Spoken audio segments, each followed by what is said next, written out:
Hi ನಮಸ್ಕಾರ ಎಲ್ರಿಗೂ. ನಾನು ಸುಶಾ ವ್ಲಾಗ್ಸ್ ಇನ್ ಕನ್ನಡಗೆ ಎಲ್ರಿಗೂ ಸ್ವಾಗತ. ವಿಡಿಯೋ ಸ್ಟಾರ್ಟಿಂಗ್ನಲ್ಲೇ ಏನಿದು ಈರುಳ್ಳಿ ಬೆಳ್ಳುಳ್ಳಿ ಎಲ್ಲ ಹಿಡ್ಕೊಂಡು ಬಂದಳೆ ಈ ಅಮ್ಮ ಅಂತನಾ? ಏನಿಲ್ಲ ಫ್ರೆಂಡ್ಸ್, ನನ್ನ ಜೀವನದಲ್ಲೇ ಆಗಿರ್ತಕ್ಕಂಥ ಒಂದು ಸಣ್ಣ ಕಥೆನ ನಿಮ್ಮ ಜೊತೆಗೆ ಈ ವಿಡಿಯೋದ ಮೂಲಕ ಹಂಚ್ಕೋತಾ ಇದ್ದೀನಿ ಅಷ್ಟೇ.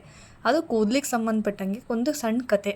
ಅಕ್ಕಪಕ್ಕದವರು ಯಾವ ರೀತಿಯಾಗಿ ಅವಮಾನ ಮಾಡ್ತಾರೆ, ಅವ್ರನ್ನ ಯಾವ ರೀತಿಯಾಗಿ ಕೆಟ್ಟದಾಗಿ ನಡೆಸ್ಕೋತಾರೆ ಅಂತ ಅವರ ತುಚ್ಛ ಮಾತುಗಳಿಂದನೇ ನಮಗೆ ಅರ್ಥ ಆಗುತ್ತೆ. ಆದರೆ ಆ ವಯಸ್ಸಲ್ಲಿ ನನಗೆ ಅರ್ಥ ಆಗ್ತಿರಲಿಲ್ಲ ಅಷ್ಟೇ. ಎಷ್ಟು ಕೆಟ್ಟದಾಗಿ ಮಾತಾಡ್ತಾ ಇದ್ರು ಅಂತ ಇವಾಗ ನೆನೆಸ್ಕೊಂಡ್ರೆ ತುಂಬ ಅಂದರೆ ತುಂಬಾ ಬೇಜಾರಾಗುತ್ತೆ. ಆವಾಗ ನಕ್ಬಿಟ್ಟು ಸುಮ್ಮನಾಗ್ತಿದ್ವಿ, ಯಾಕೆ ಅಂದರೆ ಅದು ಚಿಕ್ಕ ವಯಸ್ಸು. ಆದರೆ ನನಗೇನು ಅನ್ನಿಸ್ತೋ ಗೊತ್ತಿಲ್ಲ, ಈಗೊಂದು 8ರಿಂದ 10 ವರ್ಷದ ಕೆಳಗಡೆ ನಾನು ಇದನ್ನು ಚಾಲೆಂಜಿಂಗಾಗಿ ತಗೊಂಡೆ. ಏನಂದರೆ, ನನಗೆ ಒಬ್ಬ ವ್ಯಕ್ತಿ, ಆ ವ್ಯಕ್ತಿ ಯಾರಂದರೆ ನಮ್ಮ ಮನೆ ಮುಂದಿರೋರೆ, ಅಂದರೆ ಅಕ್ಕಪಕ್ಕದ ಜನ ಅಂತಲೇ ತಿಳ್ಕೊಳ್ಳಿ. ಅವ್ರಿಗೆ 2 ಹೆಣ್ಮಕ್ಳು. ಅವ್ರಿಗೆ ಬೈ ಜೀನ್ಸ್ ಪುಣ್ಯ ಏನೋ, ಅದು ಅವರಿಗೆ ಏನೋ ಹಿರಿಯರಿಂದ ಬಂದಿದ್ದು, ಏನೋ ವರವಾಗಿ ಬಂದಿರುತ್ತಲ್ವ, ಹಾಗೆ ಅವ್ರಿಗೆ ಕೂದಲು ಉದ್ದವಾಗಿ ಮಂದವಾಗಿ ಇತ್ತು. ಆಮೇಲೆ ಅವ್ರ ತಾಯಿಗೆ ಹೇರ್ ಕೇರ್ನ ನಾಲೆಡ್ಜ್ ಸಹ ಗೊತ್ತಿತ್ತು, ಯಾವ ರೀತಿಯಾಗಿ ಕೂದಲನ್ನ ಮೇಂಟೈನ್ ಮಾಡಬೇಕು ಅಂತ. ನಮ್ಮ ತಾಯಿ ಹಾಗಲ್ಲ. ಯಾಕೆ ಅಂತಂದರೆ, ನಮ್ಮಮ್ಮ ಸೊಪ್ಪು ಮಾರ್ಕೊಂಡು ಜೀವನ ಮಾಡ್ತಾಯಿದ್ರು, ತರಕಾರಿ ವ್ಯಾಪಾರ ಮಾಡ್ತಾಯಿದ್ರು. ನಮ್ಮಮ್ಮನಿಗೆ ಇದಕ್ಕೆಲ್ಲ ಟೈಮ್ ಸಹ ಇರಲಿಲ್ಲ. ಅದು ಅಲ್ಲದೆ ಆಕೆ ಮನೆಯಲ್ಲಿ ದೊಡ್ಡ ಮಗಳು ಆಗಿದ್ದರಿಂದ ಸಣ್ಣವರಿದ್ದಾಗಿಂದನೂ ನಮ್ಮ ಅಮ್ಮನ ಮೇಲೆ ಹೊರೆ ಜಾಸ್ತಿ. ಅವ್ರಿಗೆ ಇದ್ರ ಬಗ್ಗೆ ಎಲ್ಲ ಕಾನ್ಸಂಟ್ರೇಷನ್ ಇಲ್ಲ. ಆದಾಗ್ಯೂ ಇದ್ರ ಬಗ್ಗೆ ಜ್ಞಾನ ಕೂಡ ಅವ್ರಿಗೆ ಇರಲಿಲ್ಲ. ಹೇಗೋ ನಮ್ಮ ತಾಯಿ ಇದ್ರ ಬಗ್ಗೆ ತಿಳ್ಕೊಂಡ್ರು, ಅಂದರೆ ಯಾವ ರೀತಿಯಾಗಿ ಕೂದಲನ್ನ ಬೆಳೆಸ್ಬೋದು, ಯಾಕೆ ಈ ಥರ ಎಲ್ಲ ಜನಗಳು ಮಾತಾಡ್ತಾ ಇದ್ದಾರೆ ಅಂತ ನನ್ನ ಪರವಾಗಿ ನಮ್ಮಮ್ಮ ಸಹ ಬೇಜಾರಾಗಿದ್ದು ಉಂಟು. ನನಗೆ ಗೊತ್ತಾಗ್ತಾ ಇರಲಿಲ್ಲ, ಚಿಕ್ಕ ವಯಸ್ಸಲ್ವ, ನಕ್ಬಿಟ್ಟು ಸುಮ್ಮನಾಗ್ತಾಯಿದ್ದೆ. ಬರ್ತಾ ಏನಾಗ್ಬಿಡ್ತು ಅಂದರೆ, ಕಾಲೇಜ್ ದಿನಗಳು ಶುರುವಾಯಿತು. ಕಾಲೇಜಿಗೆ ಹೋಗ್ಬೇಕಾದ್ರೆ ನಿಮಗೆ ಗೊತ್ತಿರುತ್ತೆ, ಆಟೋ ಬಸ್ಸಲ್ಲಿ ಗಾಡೀಲಿ ಎಲ್ಲ ಹೋಗಬೇಕಾಗ್ತಿರುತ್ತೆ. ಅಲ್ಲಿ ಧೂಳು ಕೂಡ ತುಂಬಾ ಜಾಸ್ತಿ ಇರುತ್ತೆ. ಇದರಿಂದ ನನಗೆ ಡ್ಯಾಂಡ್ರಫ್ ಪ್ರಾಬ್ಲಮ್ ಶುರುವಾಯಿತು. ನಾನು ಈ ಸೊಲ್ಯೂಷನ್ನ ಡ್ಯಾಂಡ್ರಫ್ಗೆ ಅಂತ ಶುರು ಮಾಡಿದ್ದು. ಅಂದರೆ ನನಗೆ ಗೊತ್ತಿರಲಿಲ್ಲ ಕೂದಲು ಸಹ ಇಷ್ಟು ಚೆನ್ನಾಗಾಗುತ್ತೆ ಅಂತ. ಅಂದರೆ ಒಂದು ರೆಮಿಡಿ ಮಾಡೋದ್ರಿಂದ ಒಂದೇ ಬೆನಿಫಿಟ್ ಇರೋಲ್ಲ. ಇನ್ ಕೇಸ್ ನಮ್ಗೆ ಅದೇನಾದರೂ ಸೆಟ್ ಆಯಿತು, ನಮಗದು ಒಪ್ಪಿತು ಅಂತ ಅಂದರೆ ಅದರಿಂದ ಇನ್ನೊಂದು ಮತ್ತೊಂದು ಸಮಸ್ಯೆಗಳು ಶುರು ಸಹ ಆಗ್ಬೋದು. ಒಪ್ಪಿಲ್ಲ ಅಂದರೆ, ಒಪ್ಪಿತು ಅಂತಂದರೆ ಒಂದು ರೀತಿಯಲ್ಲಿ ಹೊಸ ಕೂದಲು ಬೆಳೆಯೋದಕ್ಕೆ, ಕೂದಲು ಚೆನ್ನಾಗಾಗೋದಕ್ಕೆ ಕೂಡ ನಮಗದು ಸಹಾಯ ಮಾಡ್ಬೋದು. ನನಗೂ ಕೂಡ ಈ ರೆಮಿಡಿ ಹೆಂಗಾಯಿತು ಅಂದರೆ, ಒಂದು ರೀತಿ ಪವಾಡದ ಥರನೇ ಆಗಿಬಿಡ್ತು. ಅಂದರೆ ಸಡನ್ಲಿ ಆಗಿದ್ದಲ್ಲ ಫ್ರೆಂಡ್ಸ್, ಇದು ತುಂಬ ಅಂದರೆ ತುಂಬಾ ಟೈಮ್ ತೊಗೊಳ್ತು. ನಾನೊಂದು 2 to 3 ಇಯರ್ಸ್ ನನಗೆ ಗಮನಿಸಿರಲಿಲ್ಲ. ಬೇರೆಯವ್ರು ನೋಡ್ತಾ ಇದ್ರು, ಬಟ್ ಹೇಳ್ತಾ ಇರಲಿಲ್ಲ. ಹೆಂಗೆ ಗೊತ್ತಾ, ಅಕ್ಕಪಕ್ಕದವರು ಇದು ನಿನ್ನ ಕಂಟಿನ್ಯೂ ಮಾಡ್ತಾಯಿದ್ರು, ಇವಳು ಕೂದಲು ಇನ್ನೂ ಚೆನ್ನಾಗಾಗ್ಬಿಡುತ್ತೆ ಅಂತ ಹೇಳಿ ನನ್ನ ಕೂದಲು, ನನಗೆ ಗೊತ್ತಾಗ್ತಿರ್ಲಿಲ್ಲ ಕೂದಲು ಬರ್ದಿದೆ. ಯಾಕಂದರೆ ನಾನು ಅಷ್ಟು ಅಬ್ಸರ್ವ್ ಮಾಡ್ತಿರಲಿಲ್ಲ. ನಾನು ಹಚ್ಚುತ್ತಿದ್ದು ಡ್ಯಾಂಡ್ರಫ್ಗೆ. ಡ್ಯಾಂಡ್ರಫ್ ಮಾತ್ರ ಹೋಗಿದೆ ಇಷ್ಟೇ ನನ್ನ ತಲೆಯಲ್ಲಿ ಇದ್ದಿದ್ದು. ಬಟ್ ನನ್ನ ಕೂದಲು ಲೆಂತಿ ಆಗ್ತಿದೆ, ನನ್ನ ಕೂದಲು ಶೈನಿ ಆಗ್ತಿದೆ, ಕೂದಲು ಥಿಕ್ನೆಸ್ ಬರ್ತಿದೆ, ವಾಲ್ಯೂಮ್ ಜಾಸ್ತಿ ಆಗ್ತಿದೆ, ಇದು ಯಾವುದ್ರ ಪರಿವೇ ನನಗಿರಲಿಲ್ಲ. ಹಾಗಾಗಿ ಒಂದು ದಿನ ಕಾಲೇಜ್ಗೆ ಹೋಗ್ಬೇಕಾಗಿರೋ ಸಂದರ್ಭದಲ್ಲಿ ನನ್ನ ಕ್ಲಾಸ್ಮೇಟ್, ಅಂದರೆ ನಾನು ಡಿಗ್ರಿ ಕಾಲೇಜಿಗೆ ಹೋಗ್ಬೇಕಾದ್ರೆ ನನ್ನ PUC ಫ್ರೆಂಡ್ ಸಿಕ್ಕಿದಾಗ ಅವಳಿಗೆ, ನಾನು ಬಸ್ಸಲ್ಲಿ ಹೋಗ್ತಾ ಇದ್ದಿದ್ದರಿಂದ ಅವಳು ಹಿಂದಿನ ಊರಲ್ಲೇ ಹತ್ಕೊಂಡು, ಅವಳಿಗೆ ಸೀಟ್ ಸಿಕ್ಕಿತ್ತು, ಕೂತ್ಕೊಂಡು ಬರ್ತಾಯಿದ್ಲು. ಅವಳು ಹತ್ತಿದ ನೆಕ್ಸ್ಟ್ ಸ್ಟಾಪ್ ನಮ್ಮದು. ನನಗೆ ಸೀಟ್ ಸಿಕ್ಕಿಲ್ಲ ಅಂತ ನಾನು ಬೇಗ ಬಸ್ ಹತ್ತಿ ನಿಂತೆ. ನಾನು ಯಾವ ಥರ ನಿಂತೆ ಅಂದರೆ, ಅವಳಿಗೆ ನನ್ನ ಬೆನ್ನು ಮಾತ್ರ ಕಾಣಿಸ್ಬೇಕು, ನಾನು ಕಾಣಿಸ್ಬಾರ್ದು. ನನಗೆ ಗೊತ್ತಿಲ್ಲ ಅವಳು ಇದ್ದಾಳೆ ಅಂತ ನಿಂತೆ. ಅವಳು ನನ್ನ ಕೂದಲನ್ನು ಅಬ್ಸರ್ವ್ ಮಾಡಿ ಯಾರಿರ್ಬೋದು ಅಂತ. ಕೊನೆಗೆ ಸ್ಟಾಪ್ ಬಂತು. ನಾನು ಸಹ ಅದೇ ಸ್ಟಾಪಿಗೆ ಇಳಿದೆ, ಅವಳು ಸಹ ಅದೇ ಸ್ಟಾಪಿಗೆ ಇಳಿದ್ಲು. ಅವಳು ಕೇಳಿದ್ಲು, ನೀನು ಸುಧಾ ಅಲ್ವಾ, ಈ ಥರ ಇದ್ದು ನಾನು ಈ ಥರ ಫ್ರೆಂಡ್. ಯಾಕೆಂತಂದರೆ PUCನಲ್ಲಿ ತುಂಬ ಅಂದರೆ ಒಂದು 120 ಜನ ಸ್ಟ್ರೆಂತ್ ಒಂದೇ ಕ್ಲಾಸಲ್ಲಿ ಕೂರ್ತಾ ಇದ್ದಿದ್ದರಿಂದ ಯಾರು ಯಾವ ಊರಿಂದ ಬರ್ತಿದ್ದಾರೆ ಅಂತ ಸಣ್ಣದಾಗಿ ಯಾವತ್ತಾದ್ರೂ ತಿಳ್ಕೊಳ್ಳೋ ಪ್ರಯತ್ನ ಮಾಡಿದ್ವಿ, ಬಿಟ್ಟರೆ ಅಷ್ಟಾಗಿ ಕ್ಲೋಸ್ ಆಗಿ ಇರಲಿಲ್ಲ. ಅವಳು ಹೇಳ್ದಾಗೆ ಗೊತ್ತಾಯಿತು ನನ್ನ ಕೂದಲು ಚೆನ್ನಾಗಾಗಿದೆ ಅಂತ. ಸೊ ಅವತ್ತಿಂದ ನಾನು ಇದನ್ನು ಇನ್ನೂ ಸ್ಟ್ರಾಂಗಾಗಿ ನಂಬೋದಕ್ಕೆ ಶುರು ಮಾಡಿದೆ. ಸೊ ಬನ್ನಿ ಫ್ರೆಂಡ್ಸ್, ಇದನ್ನು ಯಾವ ರೀತಿ ರೆಡಿ ಮಾಡ್ಕೊಂಡೆ, ಯಾವ ರೀತಿ ಹಚ್ತಾ ಇದ್ದೀನಿ ಅಂತ ಹೇಳ್ತೀನಿ. ಹಿಂದಿನ ದಿನ ಮೆಂತೆಕಾಳನ್ನ ನೆನೆ ಹಾಕಿದೆ, ಅದ್ರ ಜೊತೆ ದಾಸವಾಳನ ಮಿಕ್ಸ್ ಮಾಡಿದೆ, ಈರುಳ್ಳಿ ಕೂಡ ಹಾಕಿದೆ.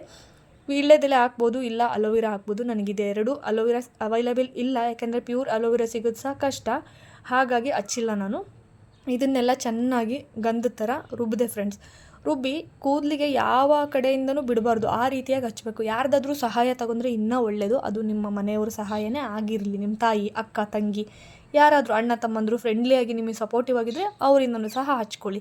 ಬುಡದಿಂದ ಹಚ್ಕೊಳ್ಳಿ ಫ್ರೆಂಡ್ಸ್, ಮೇಲೆ ಕೂದಲಿಂದ ಹಚ್ಚಬೇಡಿ. ನೀಟಾಗಿ ಬುಡದಿಂದ ಹಚ್ಚಿ ಫುಲ್ಲು ಲೆಂತಿ, ನಿಮ್ದು ಉದ್ದ ಕೂದಲಾಗಿತ್ತು ಅಂದರೆ ಉದ್ದ ಅಲ್ಲಿವರೆಗೂ ಹಚ್ಚಿ. ಇಲ್ಲ ಅಂತ ಅಂದರೆ ಏನು ಬುಡದಲ್ಲೇ ಹಚ್ಚಿಬಿಟ್ಟು ಕೂದಲು ಎಷ್ಟು ಉದ್ದ ಇರುತ್ತೋ ಅಷ್ಟು ಉದ್ದನೂ ಹಚ್ಚಿ ತುರುಬು ಕಟ್ಟಿ ಒಂದು 2 hours ಬಿಡಿ. ಇಲ್ಲ ನಮಗೆ ಶೀತ ಆಗುತ್ತೆ ಅನ್ನೋರು 1 ಗಂಟೆ ಬೇಡ, 3/4 ಗಂಟೆ ಬಿಟ್ಟರೆ ಸಾಕಾಗುತ್ತೆ. ಯಾಕೆ ಅಂತಂದರೆ ಕೆಲವರಿಗೆ ಬೇಗನೆ ಕೋಲ್ಡ್ ಆಗೋ ಚಾನ್ಸ್ ಇರುತ್ತೆ, ಯಾಕೆಂದರೆ ಇದರಲ್ಲಿ ಮೆಂತೆ ಬಳಸಿರ್ತೀವಿ. ಹಾಗಾಗಿ ದಾಸವಾಳದ ಹೂವು ಸಿಕ್ಕರೆ ಹೂವು ಸಹ ಹಾಕ್ಬೋದು. ನಮ್ಮದು ಸಿಟಿ ಆಗಿರೋದ್ರಿಂದ ನನಗಿಲ್ಲಿ ದಾಸವಾಳದ ಎಲೆ ಸಿಕ್ಕಿರೋದೇ ಜಾಸ್ತಿ ಫ್ರೆಂಡ್ಸ್. ಹೂವನ್ನ ದೇವಸ್ಥಾನದವ್ರು ಕಿತ್ಕೊಂಡು ಹೋಗಿರ್ತಾರೆ, ಎಲೆ ಮಾತ್ರ ಇರುತ್ತೆ, ಎಲೆ ಮಾತ್ರ ಹಚ್ಚುತ್ತಾ ಇದ್ದೀನಿ. ಇನ್ನು ತಲೆ ಸ್ನಾನ ಸಹ ಮಾಡ್ಕೊಂಡು ಬಂದೆ. ಬೆಳಗ್ಗೆ ನನ್ನದು ಒಂದು ಸಾರಿ ತಲೆ ಸ್ನಾನ ಆಗಿತ್ತು, ಹಾಗಾಗಿ ಈಗ ಸಂಜೆ ಅಂದರೆ ಒಂದು ಮಧ್ಯಾಹ್ನ ಹಂಗೆ ಹಚ್ಚಿ ನಾನು ಸಂಜೆ ತಲೆ ಸ್ನಾನ ಮಾಡಿದ್ದು. ತಲೆ ಮಾತ್ರ ತೊಳೆದಿದ್ದೀನಿ ಫ್ರೆಂಡ್ಸ್, ಏನೋ ಅಂದುಕೋಬೇಡಿ. ಯಾಕೆಂದರೆ ತುಂಬ ವರ್ಷದಿಂದ ಅಭ್ಯಾಸ ಆಗಿರೋದ್ರಿಂದ ನಾನು ಮತ್ತೆ ಸ್ನಾನ ಮಾಡೋದಕ್ಕೆ ಹೋಗಲಿಲ್ಲ. ತಲೆ ಸ್ನಾನ ಮಾತ್ರ ಮಾಡ್ಕೊಂಡು ಬಂದೆ, ತಲೆ ನೀಟಾಗಿ ತೊಳ್ಕೊಂಡು ಬಂದೆ. ತಲೆ ಬಾಚಣಿಕೆ ಬಾಚಬೇಕಾದ್ರೆ ನೀವು ದೊಡ್ಡ ಹಲ್ಲಿನ ಬಾಚಣಿಕೆನ ಬಳಸಿ. ಇದ್ದರೆ ನನಗೆ ಕೂದಲು ಸ್ವಲ್ಪ ತೆಳು ಇರೋದ್ರಿಂದ ನನಗೆ ಈ ಬಾಚಣಿಕೆನೇ ಸರಿ ಹೋಯಿತು. ಇದರಲ್ಲಿ ಬಿಡಿ ಬಿಡಿಯಾಗಿದೆ ಹಲ್ಲುಗಳು, ಹಾಗಾಗಿ ನಿಮಗೆ ಕೆಳಗಡೆಯಿಂದನೇ ಕೂದಲು ಕೆಳಭಾಗದಿಂದ ಬಿಡಿಸ್ತಾ ಹೋದರೆ ಸಿಕ್ಕು ಬೇಗ ಬಿಟ್ಟರೆ ಹಾಗೆ ಮಾಡಿ. ಇಲ್ಲ ನಾನು ಮೇಲ್ಗಡೆಯಿಂದನೇ ಬಿಡಿಸ್ತಾ ಬರ್ತೀನಿ ಅಂದರೆ ಹಾಗೂ ಸಹ ಮಾಡ್ಬೋದು. ಕೆಲವರಿಗೆ ಈ ರೆಮಿಡಿ ಮಾಡೋದ್ರಿಂದ ಸ್ಟಾರ್ಟಿಂಗಲ್ಲಿ ಕೂದಲು ಉದುರ್ಬೋದು. ನನಗೂ ಸಹ ಈ ಅನುಭವ ಆಗಿತ್ತು. ಯಾವುದೇ ಆಗಲಿ ಸೆಟ್ ಆಗೋದಕ್ಕೆ ತುಂಬ ಟೈಮ್ ಹಿಡಿಯುತ್ತೆ. ಇದರಲ್ಲೂ ಹೋಮ್ ರೆಮಿಡೀಸ್ ಅಂದರೆ ತುಂಬ ಟೈಮ್ ಹಿಡಿಯುತ್ತೆ, ಹಾಗೆ ಕೈ ಸಹ ಹಿಡಿಯುತ್ತೆ. ಕೈ ಕೊಡೋ ರೆಮಿಡಿ ಯಾವುದು ಅಲ್ಲ. ನನಗಾಗಿರೋ ಅನುಭವದ ಪ್ರಕಾರ ನಾನು ಹೇಳೋದಾದರೆ, ನಾನು ಈ ಥರ ಲೆಂತಿಯಾಗಿ ಕೂದಲನ್ನ ಬೆಳೆಸ್ಕೊಂಡೆ ನಿಜ. ಆದರೆ ಡೆಲಿವರಿ ಟೈಮಲ್ಲಿ ಮಕ್ಕಳನ್ನ ಹೇರಬೇಕಾದ್ರೆ ಅದು ನಾರ್ಮಲಾಗಿ ಸಹಜವಾಗಿ ಕೂದಲು ಉದುರ್ತಾ ಹೋಗೋದು ಇನ್ನು ನಮಗೆ ಕಾಮನ್. ಆದರೆ ಈ ರೀತಿಯಾಗಿ ರೆಮಿಡಿನ ಮಾಡ್ತಾ ಬಂದರೆ ಕಳ್ಕೊಂಡಿರ್ತಕ್ಕಂಥ ಕೂದಲನ್ನ ಪುನಃ ಪಡಿಬೋದು. ಇದು ನನ್ನ ನಂಬಿಕೆ ಫ್ರೆಂಡ್ಸ್. ನೋಡಿ, ಲಾಸ್ಟಲ್ಲಿ ನಾನು ಸಿಕ್ಕನ್ನು ಬಿಡಿಸ್ದೆ. ಹಸಿ ಇದ್ದಾಗ ಸಿಕ್ಕು ಬಿಡಿಸಿದ್ರೆ ತುಂಬ ಕೂದಲು ಉದುರುತ್ತೆ ಅಂತಾರೆ. ನಿಜವಾಗ್ಲೂ ನನಗೆ ಅಷ್ಟು ಕೂದಲು ಉದುರಲಿಲ್ಲ. ನಾನು ತೋರಿಸ್ತೀನಿ, ವಿಡಿಯೋಗೋಸ್ಕರ ಮಾಡಿಲ್ಲ, ನಾನು ತೋರಿಸ್ತೀನಿ. ತುಂಬ ಅಂದರೆ ಸ್ವಲ್ಪ ಕೂದಲು ಬಂತು.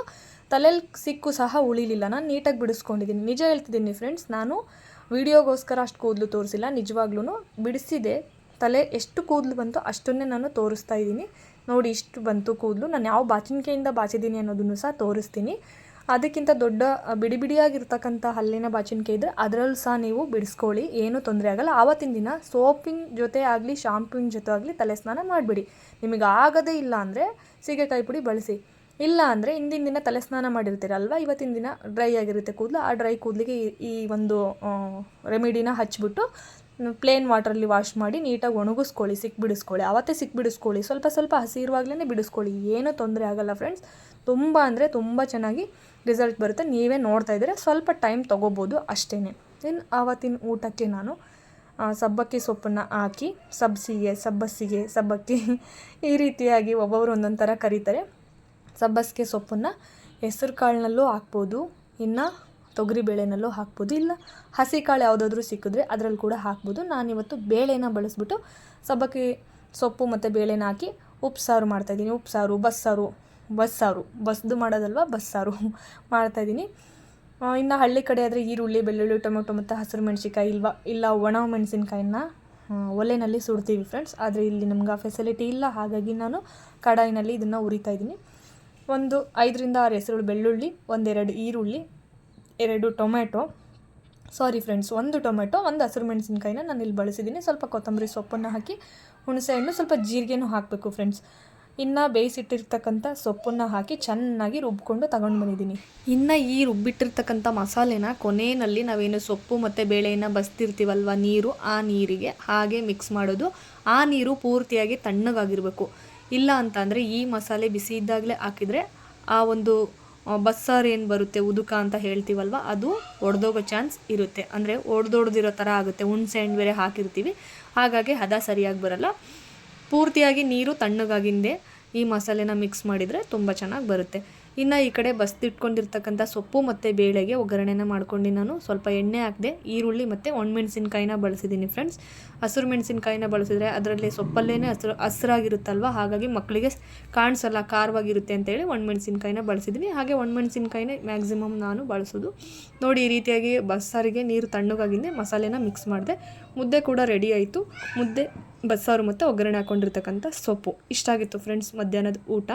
ವಿಡಿಯೋ ನಿಮಗೆ ಏನಾದರೂ ಇಷ್ಟ ಆದರೆ ದಯಮಾಡಿ ಲೈಕ್ ಮಾಡಿ, ಶೇರ್ ಮಾಡಿ, ನನ್ನ ಚಾನಲ್ನ ಸಬ್ಸ್ಕ್ರೈಬ್ ಮಾಡಿ ಅಂತ ಕೇಳ್ಕೊಳ್ತೀನಿ. ಇನ್ನು ಬೆಳಗ್ಗೆಯಿಂದ ಕೆಲಸ ಆಗಿತ್ತು, ಒಂದೊಳ್ಳೆ ಊಟ ಸಹ ಬೇಕಿತ್ತು. ಮುದ್ದೆ ಬಸ್ಸಾರು ಊಟ ಮಾಡಿ ಆಯಿತು. ಹಾಗೆ ಸ್ವಲ್ಪ ದಿನದಿಂದ ಕೆನೆ ಸಹ ಎತ್ತಿಟ್ಟಿದ್ದೆ, ಅದನ್ನು ಕಡಿದು ಬೆಣ್ಣೆ ಮಾಡಿ ತುಪ್ಪ ಕಾಯಿಸ್ತಾ ಇದ್ದೀನಿ. ಈ ತುಪ್ಪನ ನಾನು ದೀಪ ಅಂದರೆ ದೇವ್ರ ದೀಪಕ್ಕೆ ಬಳಸ್ತಾ ಇದ್ದೀನಿ. ಕಡಲೆ ಬತ್ತಿನ ತುಪ್ಪದಲ್ಲಿ ಅದ್ಬಿಟ್ಟಾದರೂ ಹಚ್ಚೋದು, ಇಲ್ಲ ಅಂದರೆ ಬತ್ತಿ ಹೊಸದು ಒಂದು ದೀಪದ ಪ್ರಣತಿನಲ್ಲಿ ಹಾಕ್ಬಿಟ್ಟು ಹಾಗೆ ದೇವ್ರ ಮುಂದೆ ದೀಪ ಹಚ್ಚೋದು. ಯಾವ ಥರನಾದರೂ ಬಳಸ್ಕೋಬೋದು. ಕೆಲವೊಮ್ಮೆ ನೈವೇದ್ಯಕ್ಕೂ ಸಹ ಈ ತುಪ್ಪನ ನಾನು ಬಳಸ್ತಾ ಇರ್ತೀನಿ. ಪ್ರತಿದಿನ ನಾವೇನು ಮನೆಗೆ ಹಾಲು ತರ್ತೀವಲ್ವ, ಅದೇ ಹಾಲನ್ನು ಚೆನ್ನಾಗಿ ಕಾಯಿಸ್ಬಿಟ್ಟು ಕೆನೆನ ತೆಗೆದು ಮಾಡ್ಕೊಂಡಿರ್ತಕ್ಕಂಥ ಬೆಣ್ಣೆ ಇದು. ಇದೇ ಬೆಣ್ಣೆನಲ್ಲಿ ನಾನು ತುಪ್ಪ ಕಾಯಿಸ್ಕೊಳ್ತಾ ಇದ್ದೀನಿ. ಯಾವುದೇ ರೀತಿಯಾಗಿ ಏನಾದರೂ ಒಂದು ಮನೆಗೆ ತಂದರೆ ಅದನ್ನು ಯಾವ ರೀತಿಯಾಗಿ ರಸವಾಗಿ ಬಳಸ್ಬೋದು ಅನ್ನೋದನ್ನು ನಾವು ಹೆಣ್ಮಕ್ಳು ತಿಳ್ಕೊಂಡಿರ್ಬೋದು. ಕೆಲವರು ಕೆನೆ ಕೂಡಿಟ್ಟು ಬೆಣ್ಣೆ ಮಾಡಿದ್ರೆ ಅದು ಚೆಂದ ಆಗಲ್ಲ, ಚೆನ್ನಾಗಾಗಲ್ಲ, ವಾಸನೆ ಬರುತ್ತೆ, ಹಾಗಾಗುತ್ತೆ ಹೀಗಾಗುತ್ತೆ ಅಂತಾರೆ. ನಂಗೆ ಗೊತ್ತಿಲ್ಲ, ನಾನು ಯಾವುದೇ ರೀತಿಯಾಗಿರ್ತಕ್ಕಂಥ ಇಲ್ಲಿವರೆಗೂ ಕೆಟ್ಟ ವಾಸನೆ ಆಗಲಿ ಯಾವುದನ್ನು ನೋಡಿಲ್ಲ. ಚೆನ್ನಾಗಿಯೇ ಇರುತ್ತೆ ಬೆಣ್ಣೆ. ದೀಪಗಳಿಗೂ ಸಹ ಬಳಸ್ತೇನೆ. ಹೇಳಿದ್ನಲ್ವ, ಇವತ್ತು ದೇವರಿಗೆ ಬಳಸ್ತಾ ಇರೋದ್ರಿಂದ ಇದಕ್ಕೆ ಉಪ್ಪಾಗಲಿ ಅರಿಶಿನ ಆಗಲಿ ನಾನೇನು ಬಳಸ್ತಾ ಇಲ್ಲ. ಕಲರ್ ಕೂಡ ಒರಿಜಿನಲ್ ಆಗಿ ಇದೇ ರೀತಿಯಾಗಿ ಕುದೀತಾ ಇದೆ. ಇನ್ನು ತುಪ್ಪ ರೆಡಿ ಆದಮೇಲೆ ಈ ರೀತಿಯಾಗಿ ಕಾಣುತ್ತೆ, ನೀವೇ ನೋಡಿ. ಈ ತುಪ್ಪ ರೆಡಿ ಆದಮೇಲಿಂದ ವಿಡಿಯೋ ಫ್ರೆಂಡ್ಸ್ ಇದು. ಈ ರೀತಿಯಾಗಿ ಕೊನೆಯದಾಗಿ ತುಪ್ಪ ರೆಡಿ ಐತೆ. ಇನ್ನು ಇದನ್ನು ಸ್ಟೋರ್ ಮಾಡಿ ಇಟ್ಕೊಳ್ಳೋದಷ್ಟೇ ಫ್ರೆಂಡ್ಸ್. ಇದಾಗಿತ್ತು ಇವತ್ತಿನ ವಿಡಿಯೋ. ಮತ್ತೆ ಸಿಗ್ತೀನಿ ಫ್ರೆಂಡ್ಸ್ ಮುಂದಿನ ವಿಡಿಯೋದಲ್ಲಿ. ಮತ್ತೆ ಹೋಗಿ ಬರ್ತೀನಿ.